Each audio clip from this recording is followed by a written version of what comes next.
Thank you for this opportunity. I'm really happy and grateful to do this. Thank you. Thank you. Yeah.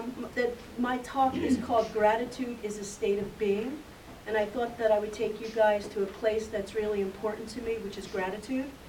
And I thought it was also important for Reverend Margaret to have the opportunity to just rest today, to be in that place of wholeness and completeness, and allow her surgery to do what it's supposed to do. So it was my gift, really, when she said, can you make this happen, that I do this.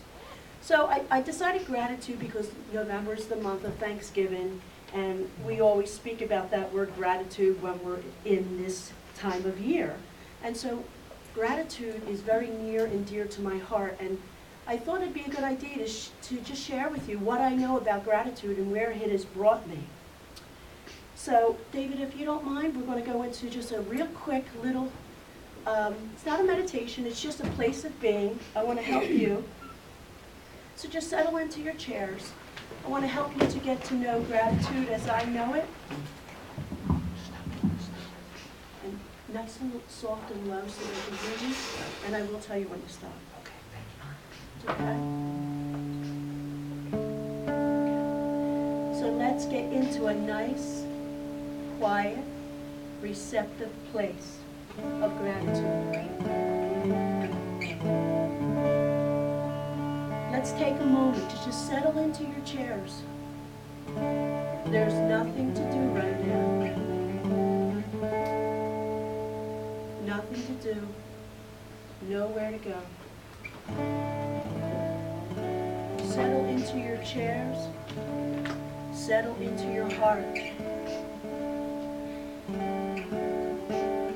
Settle into the awareness of this moment, allowing the word gratitude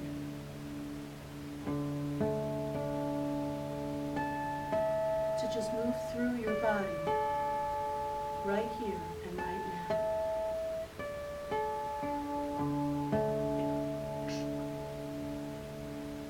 Go into this place and silently say to yourself, gratitude, love, kindness, gratitude, love, kindness. And again, bathing yourselves with this opportunity. It is gratitude. It is love. It is kindness. Allowing that to just pour through your body easily, effortlessly. Nothing to do, nowhere to go. Just being in this state of gratitude. Just recognize what it feels like, how your senses react to the word.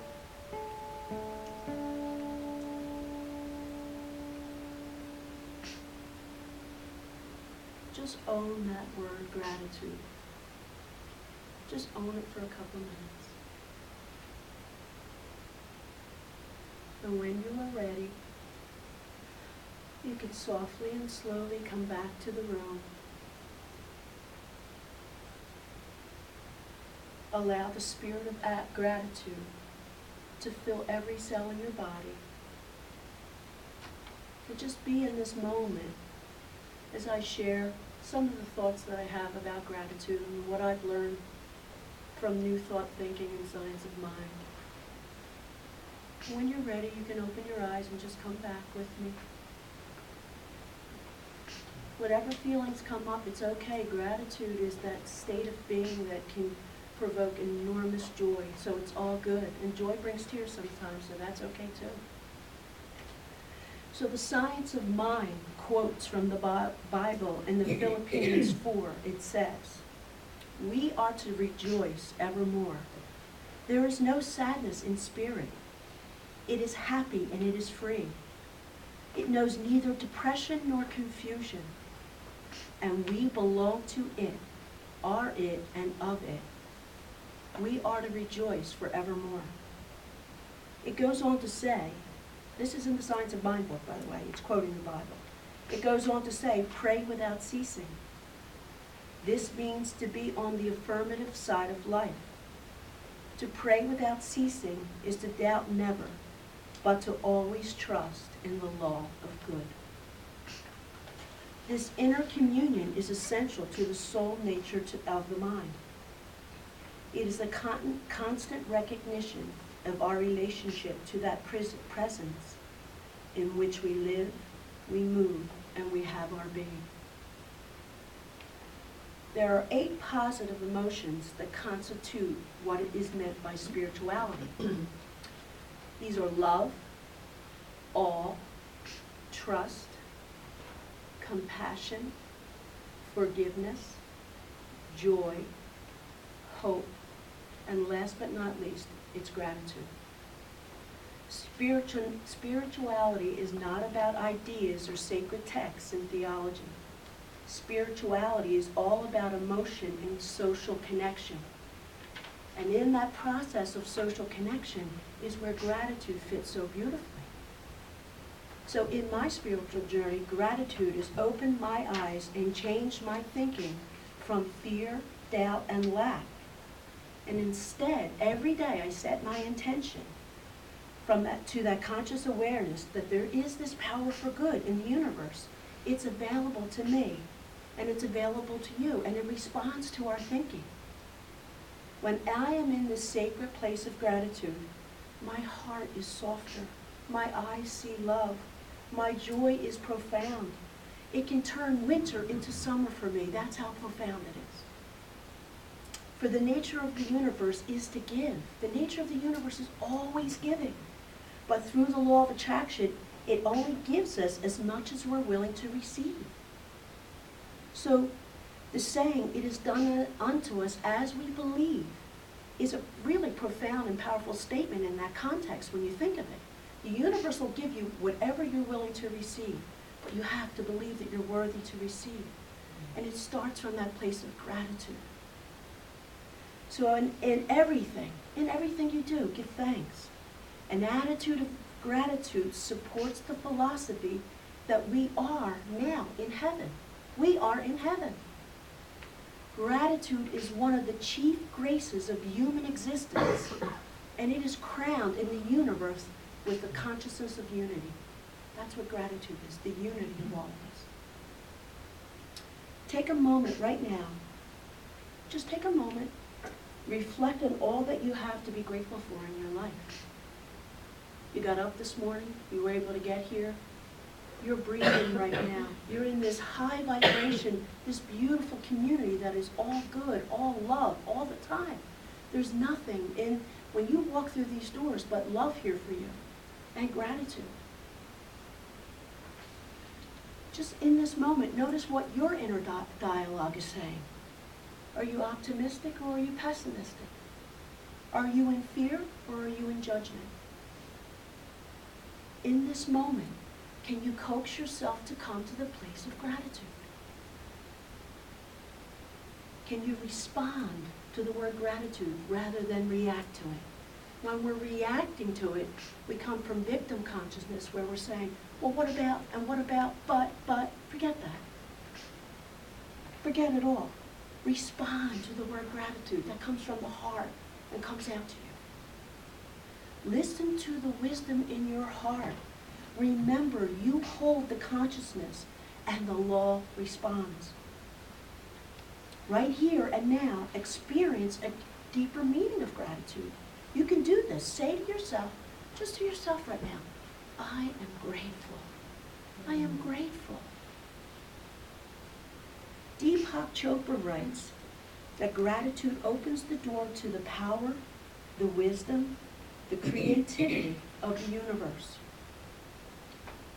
We open the door through gratitude. Research from Johns Hopkins on gratitude, this is recent research that I found.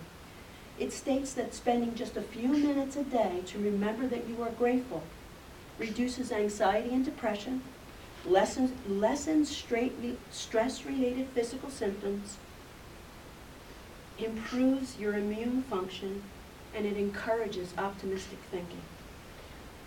Imagine how your life would change if you were to begin a daily practice of gratitude. The motivational speaker, Tony Robbins, said that if we trade our expectations for appreciation, the world would change instantly. If we all had that collective thought, the world would change instantly. Growing into this spiritual awareness has to do with understanding that we are here to attune ourselves to our evolutionary impulse that governs the universe. It is infinite, it is conscious, and it is always seeking to articulate itself by means of us. We are the conduit by which it speaks. We live in a universe where nothing remains static. It is always moving and giving and loving, always in constant flow. An acorn seed, when planted in good soil and given the proper nutrients, evolves into the fullest potential of an oak tree. Likewise for us. In order to fully evolve as human beings, this spirit seed at the core of our being must be cultivated. We must till the soil of our consciousness with spiritual tools and inner nutrients that enable us to fully deliver our gifts, our talents, and our skills. Gratitude helps our consciousness to become a fertile playground for our awakened participation in the universe. In Southeast Asia, hunters use a clever trap for catching monkeys. The hunter hollows out a pumpkin, hollows it out, and taking care to leave the shell intact except for the hole on the top, just large enough for him to push a banana inside. So he's got this gourd, he pushes the hole, he hollows it out, pushes the banana inside. As monkeys come along, they discover the banana and they stick their hands in the gourd to get it. But as soon as the monkey clutches its hands around the banana, it's trapped. It's trapped forever. Hand and banana will not fit out through the hole again. Hand and banana will not fit out through the hole again. Now the metaphor for this is that the poor monkey, it sealed its fate when it put its hand in there. There's seats up here, honey. There's a seat up here if you'd like. The poor monkey seals its fate because its mind cannot give up the idea. The monkey cannot give up the idea of grabbing the fruit. The monkey cannot let go, and it is quite literally a prisoner of its own mind. I got the banana, right? I got the banana. Can anyone relate to that scenario? Right? We can, right? Human beings, unlike monkeys, have two things that are different, and we have these things at our disposal. The key elements to escape from any situation. The monkey's first obstacle is that it doesn't recognize that it's holding on to the banana is the source of its problem. Without some awareness of what has happened, the monkey cannot choose to let go, so it doesn't have awareness. Like our primate brothers, we frequently fail to recognize that within our minds is the power to let go and create a different situation. Instead, we find it easier to place the blame on the pumpkin or other circumstances we associate with suffering.